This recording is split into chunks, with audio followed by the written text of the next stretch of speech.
बिहार में अफसरशाही इस तरीके से हावी है कि बिहार सरकार के ना वो नियम मान रहे हैं और ना ही उनको घूसखोरी करने से कोई डर लग रहा है। और अगर खासकर शिक्षा विभाग की बात की जाए तो वहां से ऐसी तस्वीरें सामने आ रही है जो नीतीश कुमार की पोल खोल के रख देगी और नीतीश कुमार को भी विचार करना पड़ेगा कि भाई साहब ना वो आपके दारूबंदी कानून को मानते हैं और ना उस कानून को जिसके तहत घूसखोरों को सजा दी जाती है। मतलब शिक्षा विभाग के बड़े पदाधिकारी की स्थिति जब मैं आपको बताऊंगा कि किस तरीके से दारू पी के वो स्कूल में पहुंच गए हैं घूस लेने के लिए, तो आपका भी एकदम माथा हिल जाएगा। आप भी सोचने पे विवश हो जाइएगा कि भाई साहब जो तेजस्वी यादव बात कहते हैं कि बिहार में किस तरीके से अफसरशाही लागू है, वो शायद ठीक ही है। अब मैं ऐसा क्यों कह रहा हूं, सब कुछ आपको विस्तार पूर्वक समझाऊंगा, लेकिन उससे पहले मेरा परिचय जान लीजिए। मेरा नाम है रजत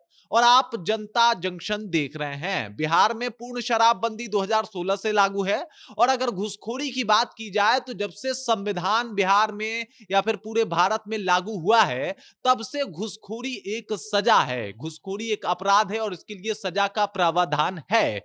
लेकिन उसके बाद भी अगर कोई अफसर ही इस तरीके का करतूत और कारनामा करता हुआ दिखाई दे, तो फिर क्या माना जाएगा? फिर क्या तेजस्वी यादव की वो बात सच नहीं है जिसमें वो हर बार चीख चीख के इस बात का जिक्र करते हैं कि नीतीश कुमार की सरकार में अफसरशाही अपने चरम पे है, जहां पे अफसर खुद को ही कानून या फिर कानून से ऊपर समझ लेते हैं। ऐसा ही एक मामला देखने को मिला है।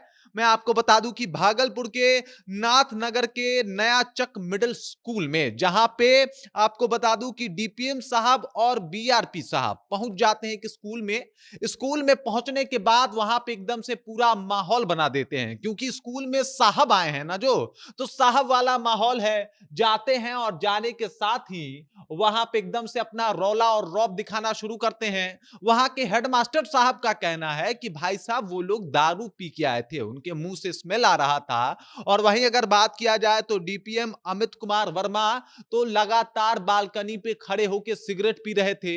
अब सोच लीजिए किसी मिडिल स्कूल के कैंपस में कोई डीपीएम पहुंचता है और लगातार सिगरेट जला के पीता है। और उसके बाद आपको बता दूं कि बीआरपी गौरव कुमार जो कि सस्पेंडेड है, उनको लेके पहुंच जाते हैं। इसके ऊपर हेडमास्टर साहब सवाल भी खड़े करते हैं कि भाई साहब जब ये कार्य में ये नहीं है तो आप इनको लेके स्कूल कैसे आ सकते हैं?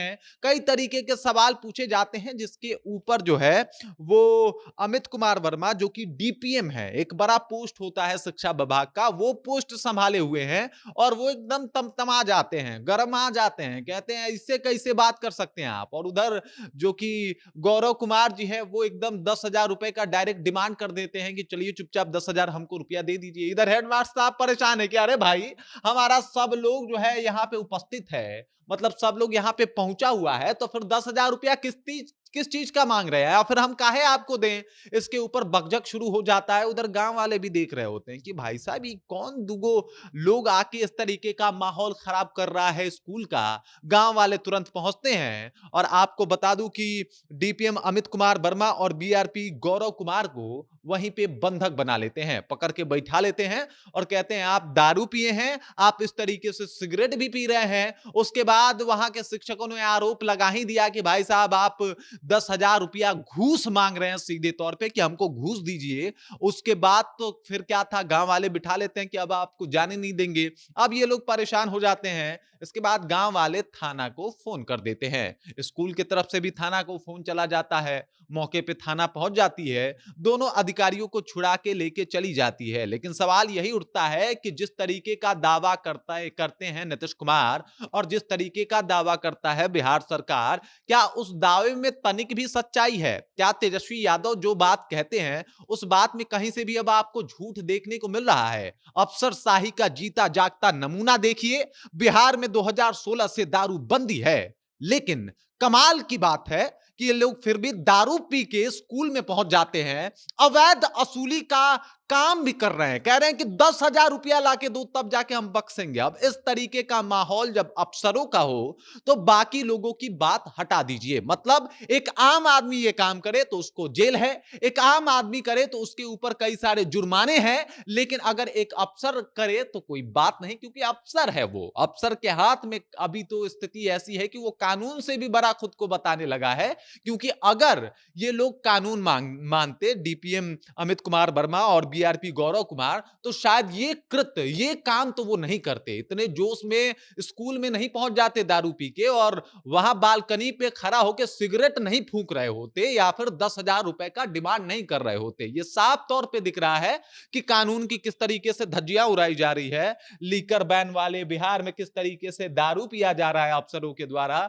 और उसके बाद कहा जाता है शिक्षा विभाग जो है एकदम बेहतर और दुरुस्त होते जा रहा है। कुछ दिनों तक के पाठक ने शिक्षा विभाग को दुरुस्त किया था, और अब देख लीजिए इनके जिम्मे है सिद्धार्थ जी हैं ये। अब ये शिक्षा विभाग को बेहतर करने के लिए पुरजोर तरीके से कोशिश भी कर रहे हैं, लेकिन क्या करें, इनके कुछ अफसर ऐसे निकल जा रहे हैं, इस तरीके का कारनामा कर दे रहे हैं जिसे देखने के बाद सब लोग ताजुब कर रहे हैं कि भाई साहब अफसर, और ऐसा यकीन नहीं हो रहा। मतलब जो अफसर है, जिसको कानून का ज्ञान है, जिसको सब कुछ पता है, उसके बाद भी ऐसी गलती कर रहा है। जो कानून का रखवाला है, जो चाहे तो कानून को और बेहतर तरीके से समाज में एग्जीक्यूट करवा सकता है, वही कानून को इस तरीके से कानून के साथ खिलवाड़ कर रहा है, दारूबंदी को कुछ बूझ नहीं रहा और घुसखोरी में भी आगे निकल पड़ा है। तो ये विचारणीय बात है कि आखिरकार कहां है बिहार में कानून, और अफसरशाही किस तरीके से बिहार में हावी है। तेजस्वी यादव की बातों में कितनी सच्चाई है,